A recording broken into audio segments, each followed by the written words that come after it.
Alors, selon vous, si il ne se reprochait rien, et lui et ses éléments, est-ce qu'ils auraient pris l'initiative de se comporter de la sorte? Non. Merci. Alors, il y a eu beaucoup de suppositions, je vais passer dessus, puisqu'on ne vous a pas posé de questions réellement rattachables aux faits. Il n'y a eu que des suppositions du côté du ministère public. Alors, on vous a également demandé sur la signature que comporterait le procès verbal établi à la gendarmerie. On vous a demandé si c'est parce que ces gendarmes avaient peur de vous ou si c'est parce que vous étiez disons un loupard ou si vous étiez rebelle au sein de l'armée, c'est ce qui a fait que ces gendarmes n'ont pas pu vous soumettre à un interrogatoire présentiel, mais ils sont passés par le téléphone pour vous interroger. Mon colonel, oui, j'aimerais savoir, entre vous et ces officiers de police judiciaire qui ont pris sur eux la responsabilité de vous appeler au téléphone pour prendre votre déposition et consigner ça sur un procès verbal et vous faire signer dans votre véhicule ce jour sans associer un avocat, sachant que nous sommes en matière criminelle, mon colonel, oui. Entre vous et ces gendarmes, à qui devrions-nous imputer la responsabilité? Qui avait la tâche de vous interroger? C'est vous qui allez vous interroger vous-même ou bien ce sont ces officiers de police judiciaire? Posez plusieurs questions à la fois. C'est la même question, Monsieur le Président. Non, ce n'est pas la même question. Posez une à une les questions. Monsieur le Président, c'est une même question. Ce n'est pas à vous seulement je fais ça, maître. Je sais, Monsieur le Président. Voilà, posez les questions une à une. Si vous posez 3 questions à la fois, même pour le tribunal, ça va être compliqué. Merci, Monsieur le Président. Voilà. Alors, mon colonel, oui. Ma question est la suivante.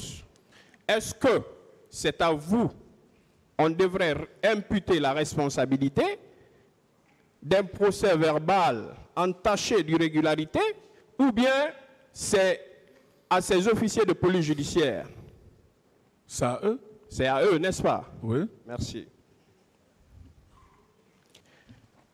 Alors, recrutement de Kaléa, ça revient tout le temps depuis qu'on a démarré. Mon colonel. Oui. Depuis 1959, l'armée guinéenne n'a-t-elle pas recruté en son sein? Depuis 1959, est-ce que notre armée n'a toujours pas procédé à des recrutements?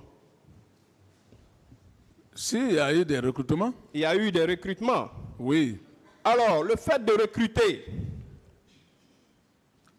à Kaléa, qui est un camp établi légalement, avec un directeur du centre, est-ce que le fait de recruter à Kaléa constitue une infraction?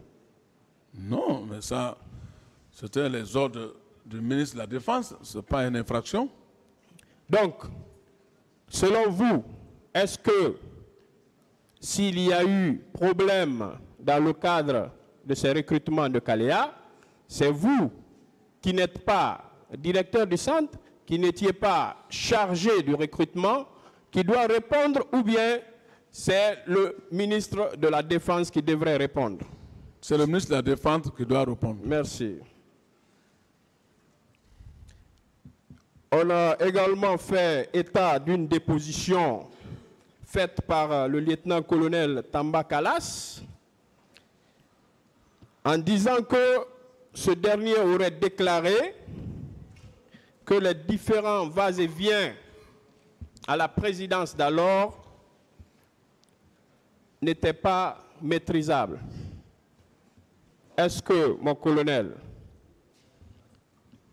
vous étiez placé à l'accès de la présidence pour contrôler les va-et-vient? Est-ce que c'était votre travail? Ce n'était pas mon travail. Donc cette question pour vous n'a aucun sens, n'est-ce pas? Ça n'a pas aucun sens parce qu'il y a un garnison. Merci. Alors, les éléments du régiment, puisqu'on a fait état du régiment, on a voulu vous dire que le régiment, c'est toute l'armée. Mais moi, je voudrais vous apprendre une chose en tant que votre conseil, vous dire que le régiment, dans l'armée, ce sont les différents volets. Par exemple, nous avons une culture française. D'accord? Notre armée, c'est à l'image de la France, n'est-ce pas? Bien. Savez-vous qu'en France, il y a un régiment médical? Vous le savez, mon colonel? Oui. Il y a un régiment médical. Vous le savez? Oui. Tous les médecins de l'armée française font donc partie de ce régiment, n'est-ce pas? Oui. Merci. Donc, ça veut dire que le régiment, ce n'est pas toute l'armée, mais ce sont les différentes composantes. Bon, colonel. Oui. Toujours dans la supposition, on vous a demandé si vous aviez un pick-up de couleur verte en cabine avancée.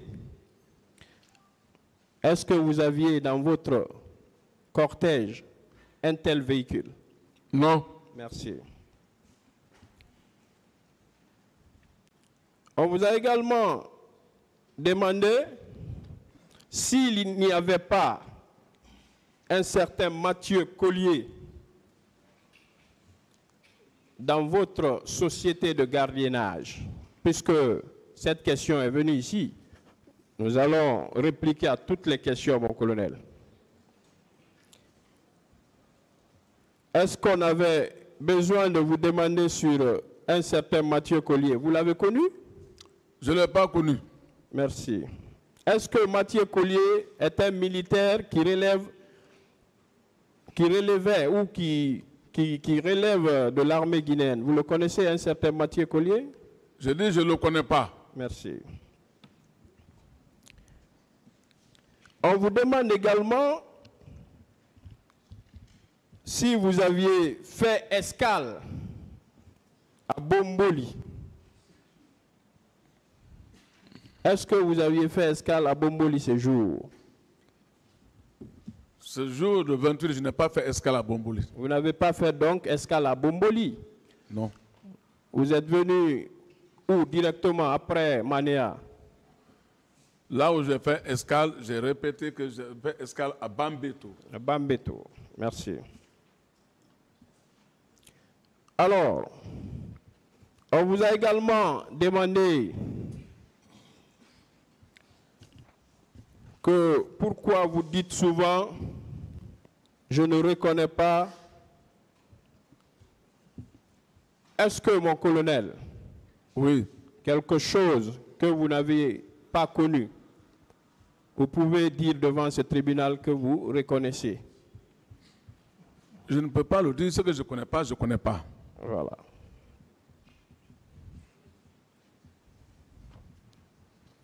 Alors, mon colonel.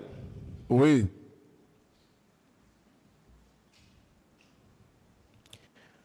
Est-ce que vous aviez été interrogé par les éléments de la commission internationale?